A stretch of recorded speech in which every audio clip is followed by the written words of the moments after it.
Dari sekolah umum, dari SD sampai SMA umum, saya punya kawan yang mondok. Ketika kami sama-sama lulus, kami pulang sama-sama pulang, ketemu lagi.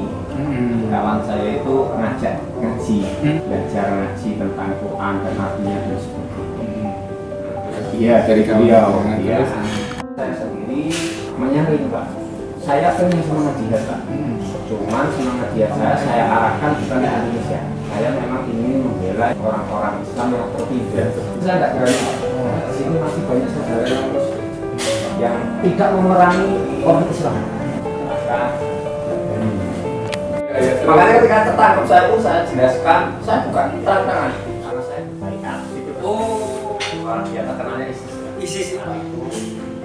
Saya masih kurang ilmu, nggak tahu juga kondisi yang sejatinya di sana seperti apa. Tahunya di sana itu banyak mengalami kemenangan, terus di sana saya dapat info mengatakan saya Islam secara kasar. Di sana masih berjuang membela kawan-kawan yang di Suriah. Intinya saya ke sana. Tapi kawan-kawan yang di Indonesia, misalnya di amalan di Indonesia, saya dapat tidak fokus saya ke sana, maka saya nabung ingin ke sana, Pak. Rencananya mau berangkat sendirian tadinya. Ketika saya mau berangkat, istri nangis minta ikut, Pak. Nah, akhirnya saya tunda setahun jual tanah. Oh, berangkat sama istri. Anak itu sampai di Turki. Ternyata di sana susah masuk perbatasan ke Suriah. Saya di Turki sempat 8 bulan, Pak. Setelah 8 bulan itu sempat di penjara di Turki itu setengah bulan saya, Pak. Di sana musim dingin, makanan alhamdulillah cukup. Kondisi sana juga banyak yang baik-baik, karena mereka melihat perasaan Islamnya kan masih ada. Ya. Apalagi anak-anak perempuan itu diperlakukan beda betul di Turki. Setelah itu dipulangkan ke Indonesia. Itu kejadian saya deport tahun 2017 awal. Selang beberapa bulan terjadilah kejadian di Mako itu. UU terorisme direvisi. Kalau yang dulunya yang kena itu orang-orang yang beramalia, sekarang yang diduga saja bisa saja kena. Saya termasuk kena, Pak. Tangkapnya. Di kota bumi. Terus saya sudah berusaha semaksimal mungkin Allah yang ya. Intinya saya kalau mau jihad itu yang di luar, yang betul-betul membantu saudara yang saya ditaruh di Polda Lampung. Alhamdulillah saya juga soalnya di Polda. Setelah 5 bulan setengah saya di Polda Lampung, dipindahlah saya ke Kenji. Habis dari Polda Metro Jaya, pindah ke sini. Tidak kemana. Sebenarnya NKRI tetap NKRI. Iya, dari dulu saya merasa itu tinggal memang dari dulu di NKRI. Tidak mau saya itu melakukan perusahaan-perusahaan dari. Maka kalau NKRI ini hanya dirusak, yang kena bukan hanya kita, keluarga kita kan juga kena. Kalau Bapak gimana? Ini kan baru nih, baru dari Gunung Sindur. Sebenarnya kalau saya itu ada paham apa-apa. Yang buku nggak ada, ibu agak-agak sama sekali, mondok juga pernah. Cuma saya hanya berteman dengan orang yang kajiannya ke sana.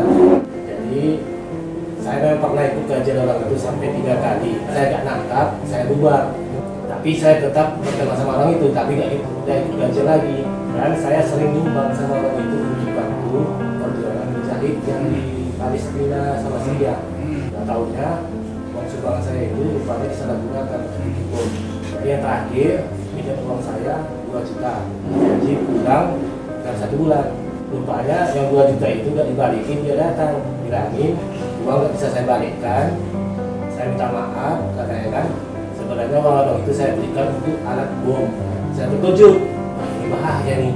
Kenapa kamu berhenti ke sana? Bahkan ya, waktu itu saya pikirkan keselamatan keluarga saya bilang sama dia, kalau kau bikin itu jangan bawa saya lah, saya nggak apa-apa sebenarnya. Kalau kejadian peledakan itu yang di kejadian Sebul kan, saya dibawa, ditangkap, dibawa ke Medan. Di Medan ada di Makobrimob selama 3 bulan lebih, dibawa ke Bogor, Gunung Sindur. Kan kalau hukuman jatuh 6 tahun. Gunung Sindur kan, dirugikan negara sampai 2 M. Bagi saya sendiri, saya merasa bahwa inilah saya manusia yang penuh dengan kekurangan, itu banyak salah tentu. Di sini di antara tempat saya untuk memperbaiki diri, dan saya juga ingin segera bebas keluar. Saya ingin lebih legal belajar di sini, Pak. Kurang. Ingin segera keluar, memperbaiki diri lagi, Pak. Jadi saya hanya berdoa kepada Allah, ya Allah, tolong berikan kepada saya yang terbaik bagi saya maupun Engkau.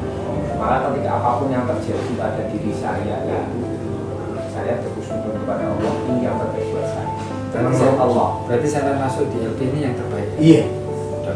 Dimanapun itu saya tempatnya, sampai ditaruh di kamar mana, bagian apa, itu insya Allah itu yang terbaik buat saya menurut Allah. Dengan saya kata gini, insya Allah di rumah saya kepala sholat, di sini kepala puasa di luar, di sini insya Allah puasa sampai puasa daun. Kepala sholat malam di luar, di sini sholat malam terus. Itu hikmah. Di sini saya lebih merasa lebih dekat. Jika kita mendengar kata terorisme, pasti yang ada di benak kita identik dengan kekerasan, radikalisme, dan agama Islam. Atau mungkin muncul nama teroris seperti Osama bin Laden atau para teroris Muslim lainnya. Ya, marak aksi terorisme beberapa tahun terakhir menimbulkan stigma bagi umat Islam khususnya di Indonesia, di mana penduduknya mayoritas beragama Islam yang mendapatkan label sebagai negara terorisme.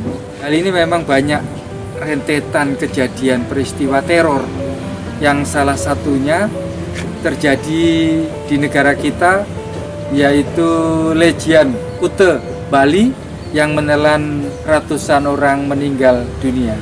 Namun yang perlu kita cermati, terdapat dua pertanyaan besar dari kata terorisme. Sebenarnya apa sih konsep jihad menurut agama Islam?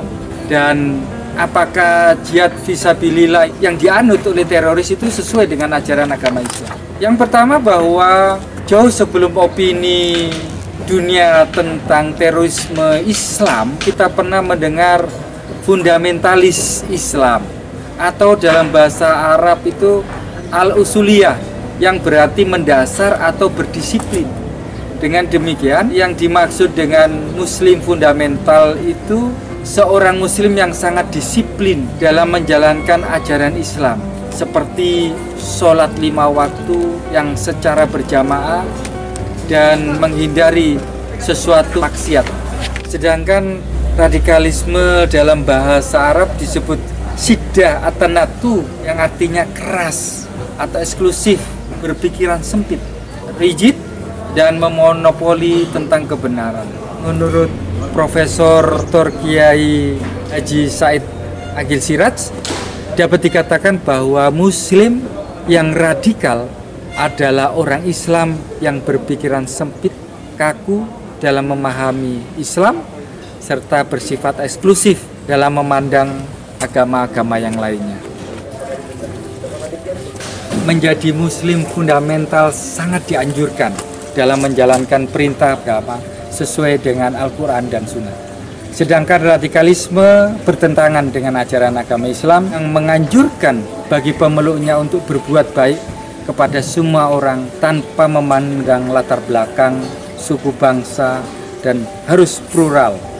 Prof. Buya Hamka dalam bukunya yang berjudul Falsafah Hidup mengatakan bahwa jihad menurut agama Islam adalah sebagai penyempurnaan segenap ibadah, karena jihad adalah tiang ibadat sebagai perwujudan dari cinta kasih kepada Allah. Seorang hamba rela merelakan jiwa dan raganya serta harta bendanya dalam perjuangan untuk mewujudkan perdamaian, keadilan, kehormatan atas dasar nilai-nilai kemanusiaan.